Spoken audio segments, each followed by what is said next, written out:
एक छोटा सा गांव था जहां जिंदगी आसान नहीं थी। मुश्किलें थीं, गरीबी थी, लेकिन फिर भी उस गांव में एक सुकून था, एक तसल्ली थी।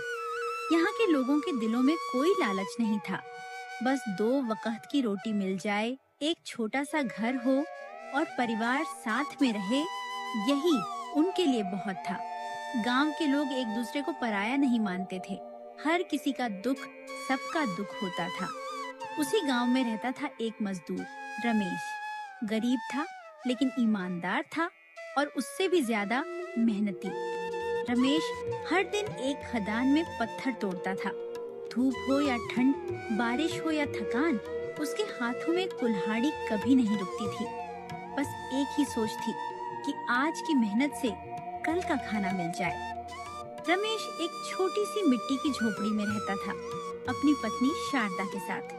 शारदा एक भोली, सीधी और प्यार करने वाली औरत। वो रमेश से बहुत प्यार करती थी, लेकिन उसकी तबीयत अक्सर ठीक नहीं रहती थी।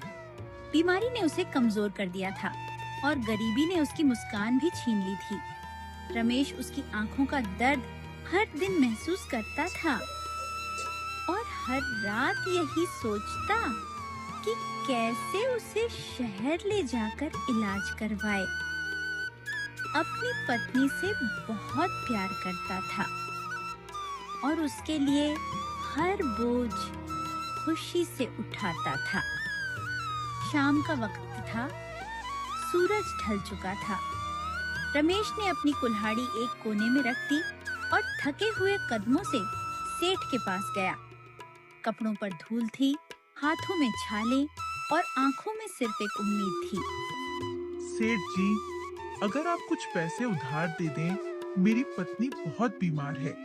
मैं उसे शहर ले जाकर इलाज कराना चाहता हूँ। मैं एक एक पैसा चुका दूंगा। लेकिन सेठ, जो हमेशा गुस्से में रहता था, जिसे काम से ज्यादा अपनी अहमियत प्यारी थी, उसने रमेश की बात सुनी भी नहीं और गुस्से से चिल्ला उठा। पैसे चाहिए? काम ठीक से होता नहीं तुमसे और मुंह उठाकर मांगने चले आए। क्या कोई दान पुण्य का धंधा खोल रखा है मैंने? रमेश सिर झुकाकर चुपचाप सुनता रहा। उसकी आंखों में आंसुओं का समंदर था, लेकिन जुबान से एक शब्द भी नहीं निकला।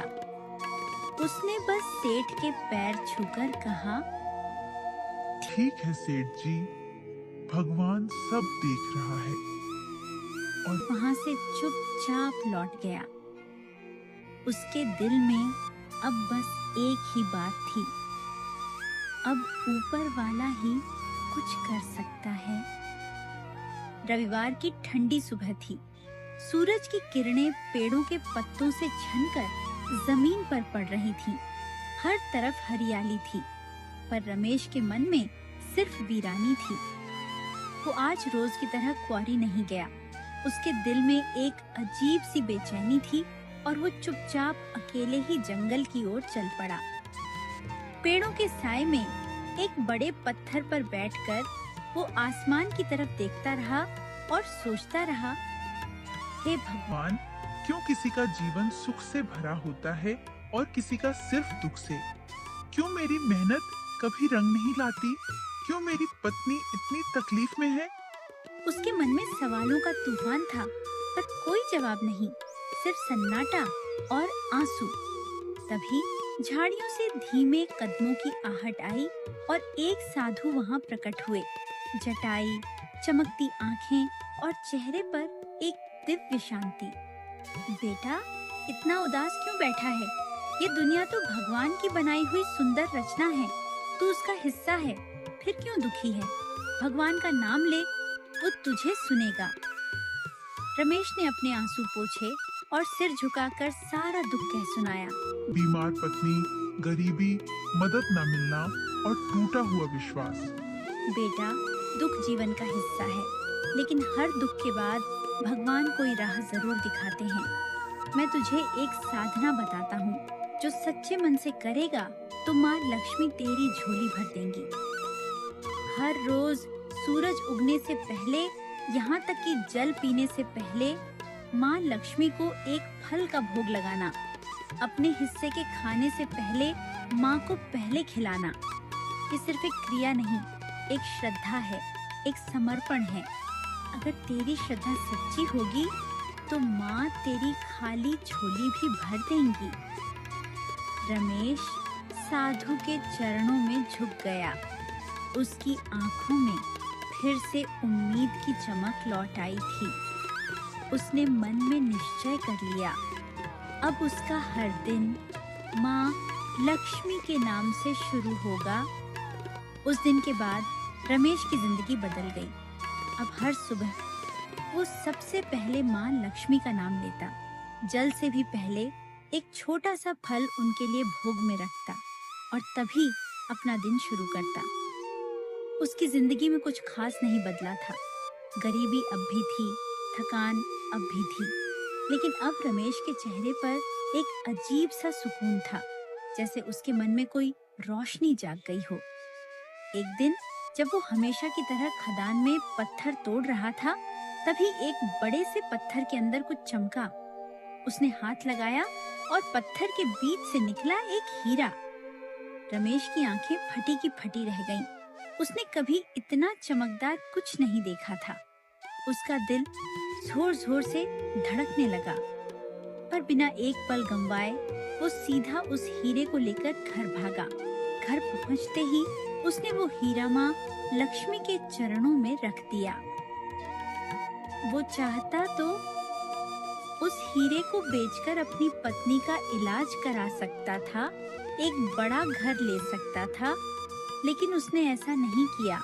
एक सच्चा भक्त होने के नाते उसने पहले माँ लक्ष्मी को चुना, अपनी श्रद्धा को सबसे पहले रखा।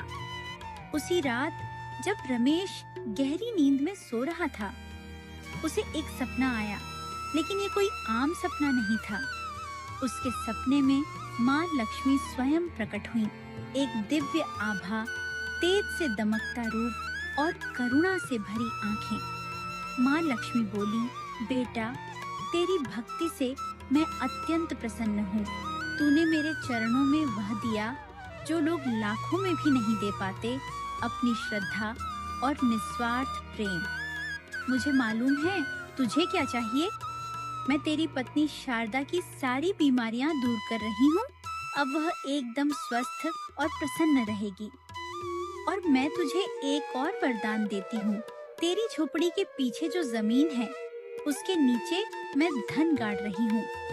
अब तेरे और शारदा के जीवन में केवल खुशियाँ ही खुशियाँ होंगी।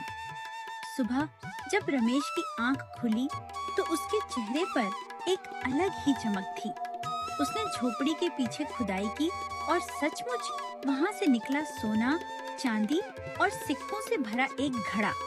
उसने ऊपर आसमान की ओर देखा और बस एक ही शब्द बोला, धन्यवाद माँ। कभी-कभी जो सच्चे मन से ईश्वर को चुनता है, ईश्वर उसे पूरे संसार की खुशियाँ लौटा देता है।